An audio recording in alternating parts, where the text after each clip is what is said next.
شیطان کا دھوکہ۔ شیطان انسان کا ازل سے دشمن ہے اور آخر تک دشمنی کرنے سے باز نہیں آئے گا۔ طرح طرح کے ہیلوں اور بہانوں سے انسان کو نار جہنم کا ایندھن بنانے کی کوشش میں مصروف رہتا ہے، جیسا کہ کلام پاک میں فرمان الہی ہے، ان الشیطان لکم عدو فاتخذوه عدوا انما يدعو حزبه ليكونوا من اصحاب السعیر۔ پارہ 22 سورۃ فاطر آیت نمبر 4، تفسیر جلالین صفحہ 364۔ بے شک شیطان تمہارا دشمن ہے، تم بھی اسے دشمن سمجھو، وہ تو اپنے گروہ کو اسی لیے بلاتا ہے کہ دوزخیوں میں ہوں۔ شیطان انسان کو ہر ہیلے سے اپنے گروہ میں شامل کرنے کی کوشش کرتا ہے اور آخری دم تک انسان کا پیچھا نہیں چھوڑتا۔ وہ چاہتا ہے کہ مرتے وقت بھی یہ انسان اپنے ساتھ ایمان کی دولت نہ لے جا سکے، لیکن ایمان والے ہمیشہ ثابت قدم رہتے ہیں اور شیطان لعین کے اس دعوے میں نہیں آتے، جیسا کہ 13ویں پارے کی سورۃ ابراہیم میں ارشاد الہی ہے، یثبت اللہ الذین آمنوا بالقول الثابت فی الحیاۃ الدنیا وفی الآخرہ ویضل اللہ الظالمین ویفعل اللہ ما یشاء۔ پارہ 13 سورۃ ابراہیم آیت نمبر 28۔ ترجمہ: اللہ تعالیٰ ایمان والوں کو دنیا اور آخرت میں حق بات پر ثابت قدم رکھتا ہے اور ظالموں کو گمراہ کرتا ہے، کیونکہ اللہ تعالیٰ جو چاہتا ہے کرتا ہے، لیکن شیطان انسان کو گمراہ کرنے اور اللہ تعالیٰ کی طرف سے بہکانے کی پوری جدوجہد کرتا ہے۔ دقائق الاخبار صفحہ 9 پر ایک روایت ہے کہ جب انسان قریب المرگ ہوتا ہے تو قدرتی طور پر اس پر پیاس غالب آ جاتی ہے، اور پیاس کی شدت اس قدر ہوتی ہے کہ زمین بھر کے دریاؤں کا پانی بھی پی لے تو سیر نہ ہو۔ ایسے وقت انسان کا ازلی دشمن یعنی ابلیس لعین ٹھنڈے پانی کا بھرا ہوا پیالہ لے کر مرنے والے کے سرہانے پہنچ جاتا ہے اور اسے ٹھنڈے پانی کا پیالہ دکھاتا ہے۔ قریب المرگ کو چونکہ علم نہیں ہوتا کہ میرا دشمن شیطان لعین ہے، وہ اس مردود سے پانی مانگتا ہے تو شیطان جواب میں کہتا ہے کہ خدا کا منکر ہو جا تو یہ پانی تجھ کو پلاتا ہوں۔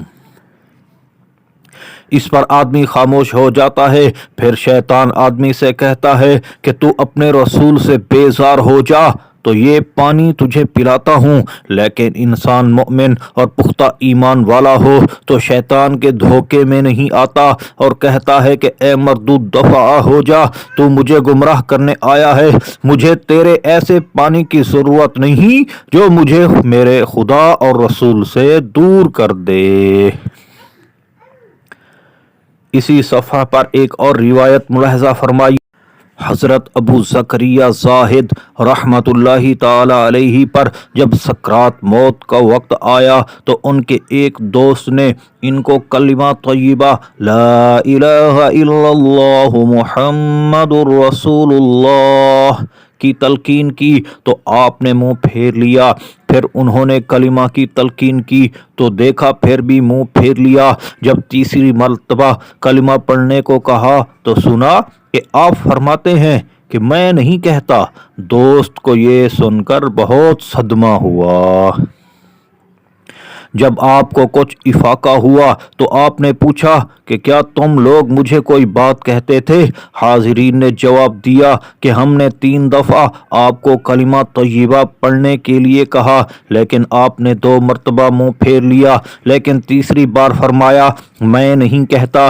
یہ سن کر آپ نے فرمایا اصل بات یہ ہے کہ میرے پاس شیطان پانی کا پیالہ لے کر آیا تھا اور میرے دائیں طرف کھڑے ہو کر پانی کی پیشکش کی۔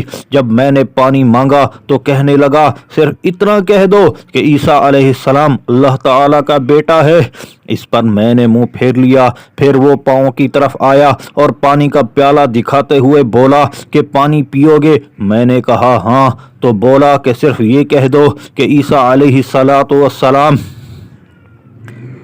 اللہ تعالیٰ کے بیٹے ہیں تو میں تجھے پانی پلا دیتا ہوں۔ لیکن میں نے اس بات سے پھر منہ پھیر لیا۔ تو وہ لعین پھر پانی سامنے لے کر آیا اور پھر بولا صرف اتنا کہہ دو کہ کوئی خدا نہیں ہے تو میں تجھے پانی پلا دیتا ہوں۔ اس پر میں نے کہا میں نہیں کہتا۔ یہ سن کر اس نے پیالہ توڑ دیا اور بھاگ گیا۔ یہ میرا منہ پھیرنا اور کہنا شیطان سے تھا نہ کہ تم لوگوں سے۔ پھر آپ نے بلند آواز سے پڑھا اشہد ان لا الہ الا اللہ واشہد ان محمد رسول اللہ۔ پھر آپ کی روح مبارک قفا سے عنصری سے پرواز کر گئی۔ دوستو، جیسا کہ آپ کو علم ہو چکا کہ شیطان لعین انسان کا دشمن مبین ہے اور ہر وقت ایسے گمراہ کرنے کی کوشش میں لگا رہتا ہے، حتیٰ کہ آخری دم بھی وہ اسے بے ایمان کی موت مرنے پر آمادہ کرتا ہے۔ اس لیے ضروری ہے کہ مرنے والے کو کلمے کی تلقین کریں، نہ صرف اسے ہی تلقین کریں بلکہ خود بآواز بلند پڑھیں تاکہ اجل رسیدہ اس طرف رجوع کرنے اور پڑھنے کی کوشش کر لے اور کلمہ طیبہ کے ساتھ اپنا ایمان بحفاظت لے جائے۔ کیونکہ مسلم شریف کی روایت میں ہے رسول اللہ صلی اللہ علیہ وآلہ وسلم نے ارشاد فرمایا اپنے اجل رسیدہ کو لا الہ الا اللہ یعنی کلمہ طیبہ پڑھنے کی تلقین کرو۔ مواعظ رضویہ جلد دوم صفحہ 33۔ اللہ تعالی ہر مسلمان کا ایمان حفاظت فرمائے، خاتمہ بالخیر فرمائے، مرتے وقت کلمہ نصیب فرمائے۔ لا الہ الا اللہ محمد الرسول اللہ صلی اللہ علیہ وآلہ وسلم۔